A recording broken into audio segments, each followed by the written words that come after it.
Revolução Industrial. Trabalharemos hoje com este assunto da disciplina de História. Eu sou Ari Tebas de Freitas, professor de História, como você já sabe, e nós vamos trabalhar sobre este evento poderoso, transformador, que é a Revolução Industrial. O que significa a palavra revolução? O que essa palavra nos remete, nos faz pensar? Revolução geralmente se entende como algo que provoca mudanças, transformações, algo que proporciona alterações em alguma coisa ou na maneira de fazer as coisas. Pode alterar um sistema de governo, pode alterar o corpo humano. Uma pessoa resolve mudar de sexo, ela está causando uma mudança radical, isto é, transformação. Nós queremos fixar nossa atenção aqui, hoje, especificamente, na produção de coisas. Revolução industrial, revolução na produção de produtos para o benefício, para o uso dos seres humanos e também dos animais, porque isso vai afetar, de uma forma ou outra, a indústria da agricultura, a pecuária, a aviária, etc.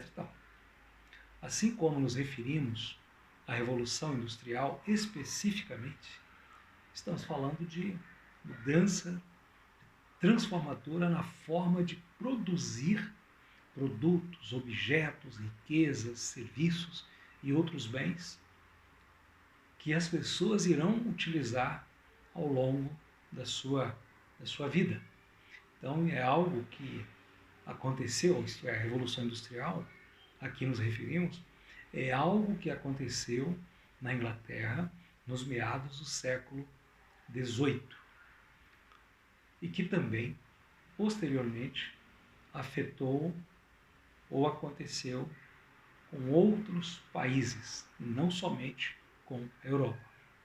O que proporcionou a Revolução Industrial na Inglaterra, o país pioneiro nessa revolução, foram as invenções e disseminações de máquinas e ferramentas para a produção industrializada de mercadorias, de produtos, de artigos, objetos, etc. e tal, entre outros bens que movimentavam e movimentaram a economia daquele país e do mundo.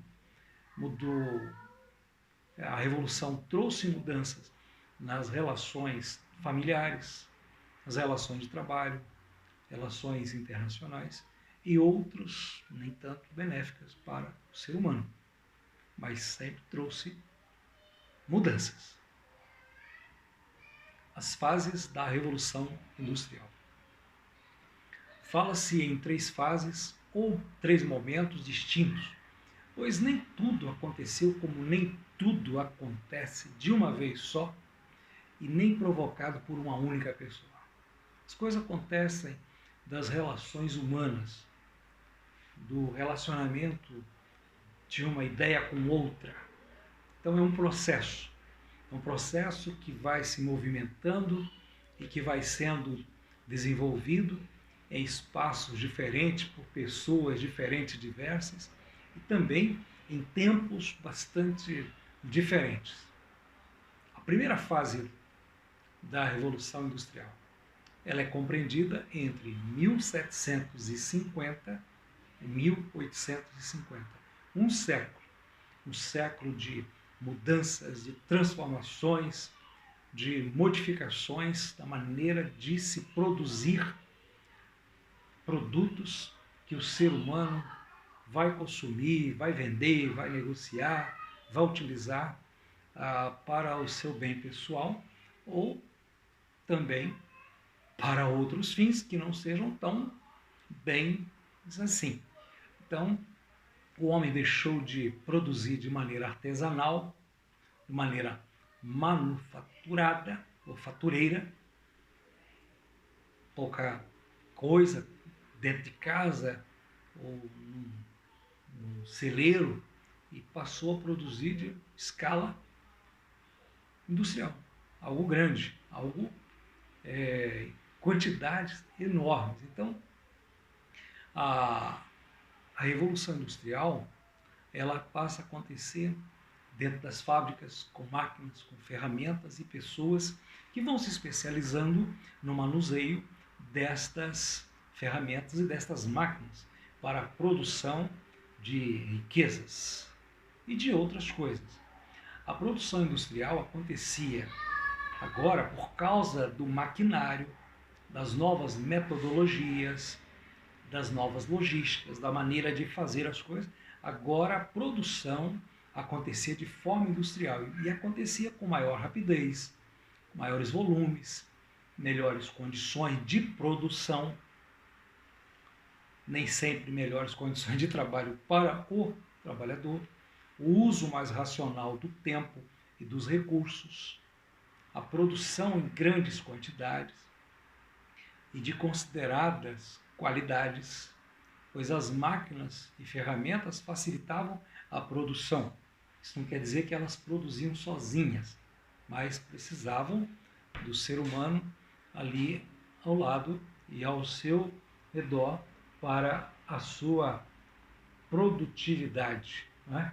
Então, nós nos deparamos com máquina, espaço, tempo e o ser humano, os recursos que vão sendo transformados na produção de novos produtos que, por sua vez, geram outros serviços e outras utilidades. Então, as melhores condições de fabricação de produtos não significava, como também não significa ainda, melhores condições de vida para os trabalhadores, para as pessoas que produzem. Porque as pessoas, mesmo produzindo muito, em grande quantidade e de qualidade, também não significa que recebam uma remuneração proporcional ao trabalho desenvolvido, ao trabalho executado, e nem mesmo pelo tempo despendido na maneira de se fazer a produção. Segunda fase. Esta segunda fase, um momento, também é chamada por alguns de segunda revolução industrial. E nós iremos estudar isso posteriormente, em outra ocasião. É um período também de um século, entre 1850 e 1950, e novamente na Inglaterra. A Inglaterra foi pioneira no século anterior e continuou na ponta, tornando-se o centro mundial da produção industrial que se conhecia. Depois, isso passou também para o Japão, Estados Unidos, Itália, até o Brasil experimentou a Revolução Industrial. Até o Brasil. Em 1942, nós temos a CNN, a Companhia Siderúrgica Nacional, começada por Vargas, inaugurada por Gaspar Dutra, quando se pôde trabalhar com minério, transformar em ferro e assim desenvolver o que nós dependíamos tanto do exterior. Esses países, Japão, Itália, Alemanha, França, Estados Unidos, também saíram das atividades agrícolas, não as abandonaram, saíram das atividades agrícolas e foram para as fábricas, para a indústria, utilizando novas fontes de energia, novos materiais, novas matérias-primas, que as colônias que esses países possuíam na África, na Ásia, na América, também foram sendo fornecedoras e eles transformavam isto em indústria. Então, as colônias ou alguns países pobres forneciam matéria-prima e os países industrializados se transformavam em produtos acabados com um preço muito mais elevado, que dava muito mais lucro. Certamente o país que mais avançou na industrialização nesta segunda fase, e daí para frente, principalmente após a Segunda Grande Guerra Mundial, foram os Estados Unidos da América.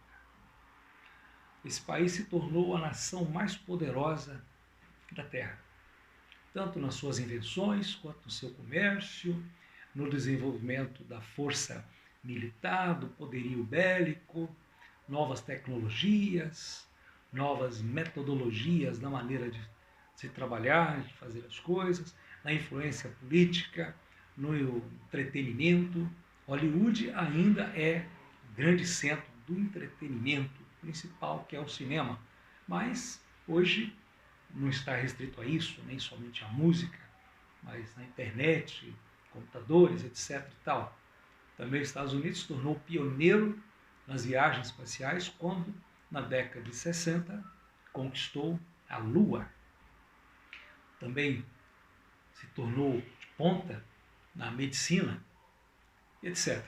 Isso tudo depois de sua independência do jugo da Inglaterra em 1776. Então, foi se desenvolvendo e não parou mais. Na Segunda Guerra, ele se tornou ainda muito mais poderoso, como a gente vê até hoje. Então, na segunda fase, um setor que muito acelerou o desenvolvimento de diversas nações, como os Estados Unidos, foi o transporte, com a implementação e utilização e a construção de suas grandes ferrovias. Os Estados Unidos é ligado de uma costa a outra, do Atlântico ao Pacífico, por terra, por linhas, ferrovias, linhas férreas, né?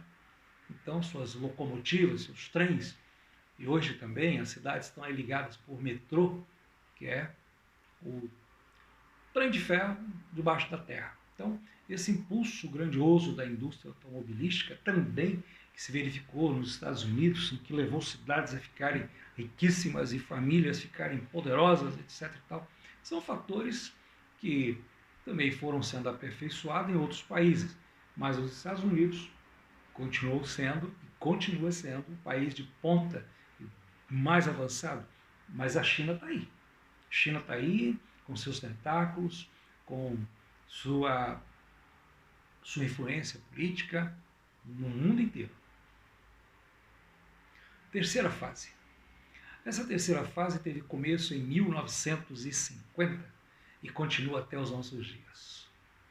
Ela é marcada principalmente pelos avanços em diversas áreas do conhecimento humano, na medicina, na genética, no uso da energia nuclear, energia essa que é também utilizada para fins humanitários, mas igualmente e principalmente utilizada na indústria bélica e militar, na fabricação de armas letais, né, que causam, que geram mortes em larga escala, como acontece com a fabricação de bombas de destruição em massa, bomba atômica, bomba de hidrogênio e tantas outras bombas que a gente talvez não saiba nem seus nomes, mas que causam um efeito destruidor muito grande, maior talvez ainda do que a bomba atômica. A bomba de hidrogênio com certeza causa muito mais danos do que a bomba atômica. A bomba atômica foi usada uma única vez e pela primeira vez pelos Estados Unidos da América, quando em 1945, já no finalzinho da guerra, com o Japão praticamente vencido, mas para demonstrar força, para demonstrar poder de território, poder de mando e para desafiar outros a terem a mesma ousadia, o que causaria uma hecatombe, uma destruição, um desastre muito maior de extermínio praticamente da população humana como nós conhecemos, lançaram os Estados Unidos, em 1945, sobre as cidades de Hiroshima e Nagasaki, no Japão, as duas únicas bombas atômicas utilizadas até hoje, e que mataram centenas de milhares de japoneses, destruíram famílias, cidades, sonhos, e que deixou, ou as bombas, a explosão das bombas, deixou marcas, sequelas horríveis em muitos sobreviventes. Uma outra inimaginável invenção humana na terceira fase da Revolução Industrial é o desenvolvimento da internet, da informática e dos computadores. Algo que mudou completamente a maneira da indústria das comunicações produzir seus serviços.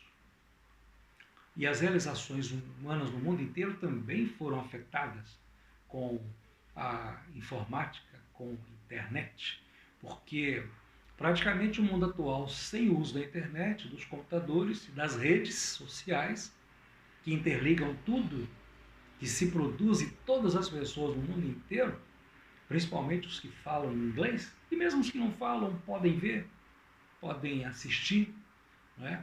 No tablet, no smartphone, na televisão, no notebook, no computador, mesa, etc. E tal.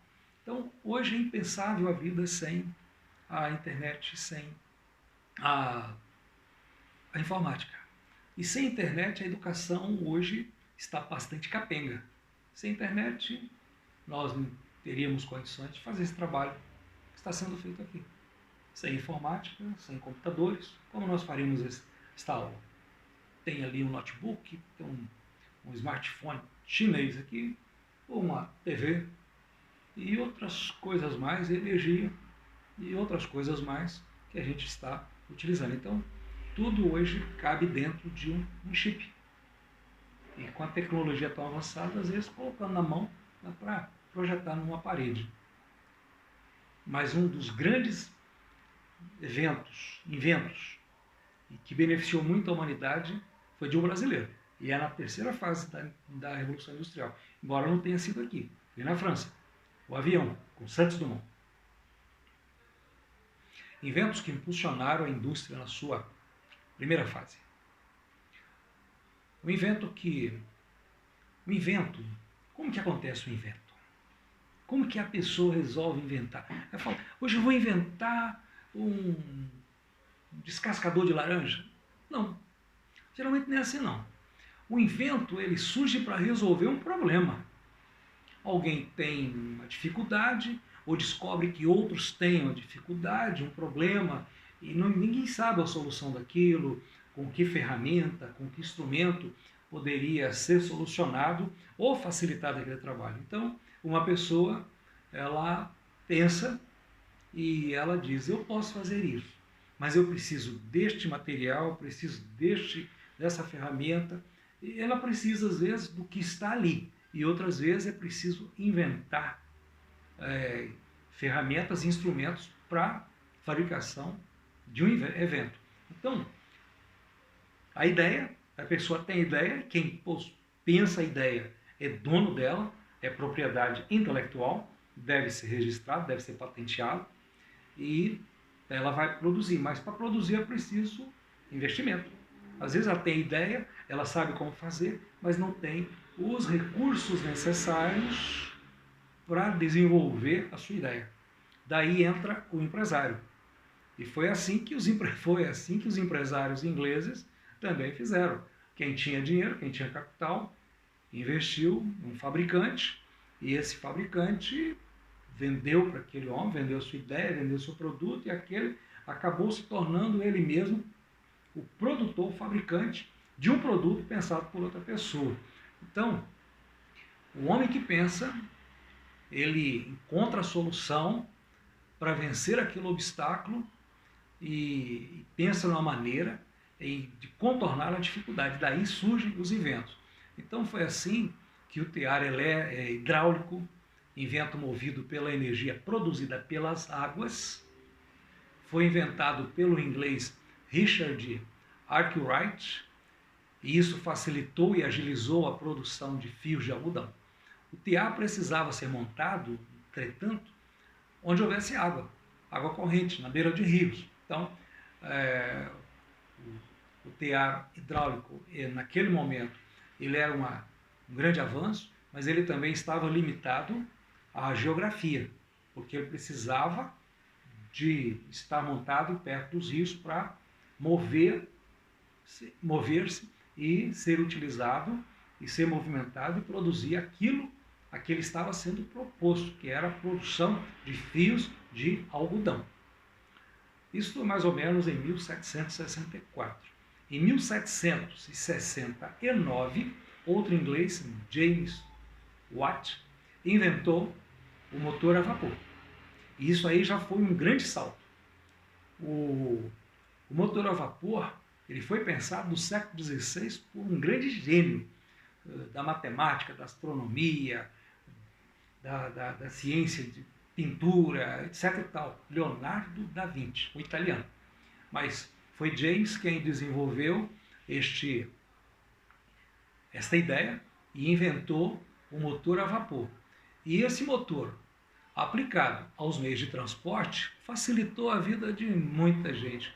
Agilizou as viagens, encurtou as distâncias, pôde facilitar o transporte mais rápido de mais mercadorias, e quanto mais mercadorias eram produzidas, mais mercados eram conquistados, iam sendo conquistados, e assim as mercadorias eram levadas de um lugar para outro, e as que lá eram feitas, ou a matéria-prima que lá estava, era trazida de volta de lugares distantes para as fábricas, e assim as coisas iam se movimentando e acontecendo paulatinamente, e às vezes de maneira muito rápida. Então agora, com o motor a vapor, já não se precisava mais de estar à beira do rio. A fábrica poderia ser montada em quaisquer lugares, porque se fazia o movimento a vapor. Então, daí gastar carvão, gastar lenha e outras fontes de energia para a produção. Então, as cidades também se tornaram um lugar atrativo para muita gente do campo, porque oferecia oportunidade de trabalho, de emprego e necessidade de mão de obra. Na fábrica, nas casas, pessoas que precisavam lavar roupas, passar roupas, uma coisa ia puxando a outra. Com mais pessoas nas cidades, foram necessários também mais moradias, ou mais lugares para alojar essas pessoas. E as pessoas tinham que pagar para morar. Então, gerava a indústria do aluguel, a exploração dos imóveis, de um meio em que ele poderia produzir riquezas também. E muitos empresários ficaram mais ricos possuindo imóveis e alugando-os. Como até hoje, as coisas funcionam também assim. Então, precisava de mais comida, precisava de mais água, abertura de trabalho, novos espaços a serem ocupados, mas também foram surgindo problemas de saneamento, de higiene, de saúde, relações humanas diferentes. Entre outras dificuldades e desafios que foram surgindo, estas são as mais acentuadas, né? Foram surgindo ao longo dos anos, na mesma medida em que a indústria também avançava a passos largos em seus diversos desdobramentos e também provocava novas medidas, novas atitudes, porque novos problemas eram originados e as autoridades públicas precisavam resolver estes problemas. Nem sempre resolvia os problemas de maneira que fosse gratificante para todas as pessoas. Um novo tipo de trabalhador. Com a Revolução Industrial, um novo tipo de trabalhador surgiu no mercado. Operário de fábricas, pessoas que haviam deixado a zona rural, algumas vezes forçadas, e migrado para as cidades em busca de oportunidade de trabalho. Eram pessoas pobres, pessoas sem recursos, sem instrução, mais necessitadas, oriundas da roça, sem saber viver bem na cidade, iam tendo que aprender, e sem outras alternativas para a sobrevivência, salvo o trabalho com o uso de suas forças, seus braços, né? E trabalhos não encontravam nas indústrias, nas fábricas, na cidade, e onde não encontravam, Na verdade, eram boas condições de trabalho, nem de moradias, nem de vida. Nas fábricas trabalhavam homens, mulheres, jovens, crianças, todos pobres, sem instrução, sem recurso, aos quais os empregadores pagavam salário que julgavam bom, mas que eram baixos e não permitiam uma vida melhor. Apenas pessoas eram mantidas vivas para trabalhar. E esses trabalhadores não tinham direitos trabalhistas garantidos, comiam mal, tinham de produzir, quer estivessem com saúde ou doentes. As mulheres e as crianças trabalhavam tanto quanto os homens, mas recebiam menos do que os homens, não eram respeitadas, sofriam abusos de todas as formas, violências, inclusive abusos sexuais. Muitas mulheres se tornaram mães solteiras, não por opção, mas porque foram forçadas, foram violentadas e assim acontecia, e continuavam trabalhando. A jornada de trabalho ia de 12 a 16 horas por dia, durante 6 dias da semana, com folga somente aos domingos. E esta folga aos domingos tinha influência da religião, a influência da igreja. A Inglaterra era um país, ainda é um país anglicano, protestante. Os Estados Unidos também. Então, nesse país, dia do Senhor é o domingo, é dia do Senhor, é dia de ir à igreja e dia de descansar. Quem não vai à igreja vai descansar, mas trabalhar, não. Então, as pessoas devem agradecer bastante também esta visão bíblica, né? 6 dias trabalharás, 7 descansarás, então um dia, em cada 8 dias, a pessoa tem que tirar um, né? Trabalha 7, descansa 1.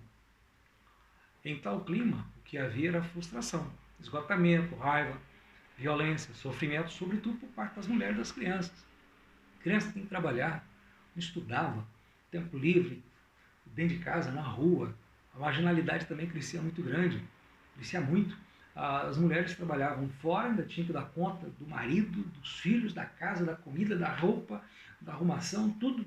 Imagine o que era um domingo para uma dona de casa que trabalhava nas indústrias, nas fábricas, naquelas cidades inglesas ou em outras partes do mundo. Somente no século XX, os trabalhadores ingleses conseguiram, depois de muita luta, se organizar em sindicatos e lutar por direitos trabalhistas, direitos econômicos, sociais e políticos. Há direitos que são considerados inerentes à natureza humana, são direitos naturais do homem.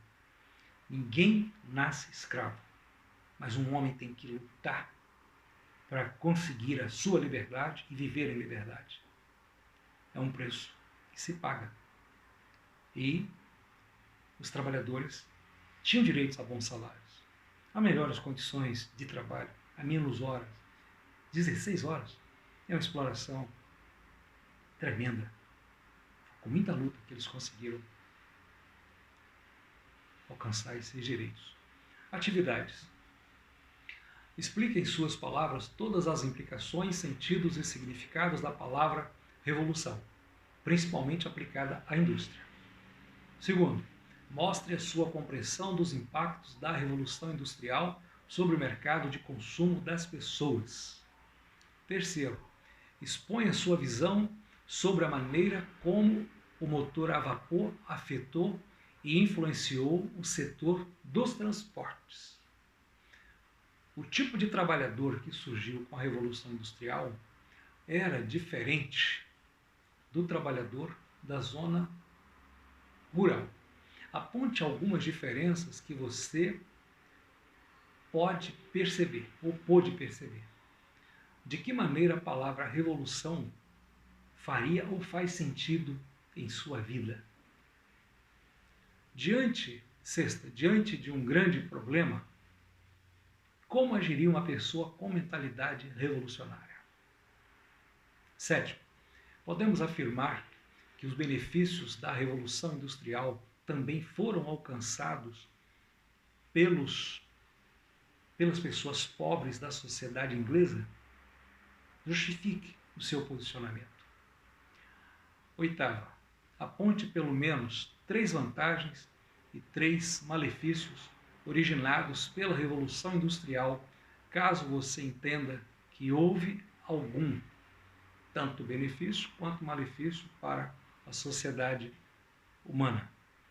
Pense nas condições de trabalho, pense na poluição, pense no asfalto, pense nas florestas, na madeira, na construção das casas, nas ruas. Vamos pensar. Boa sorte.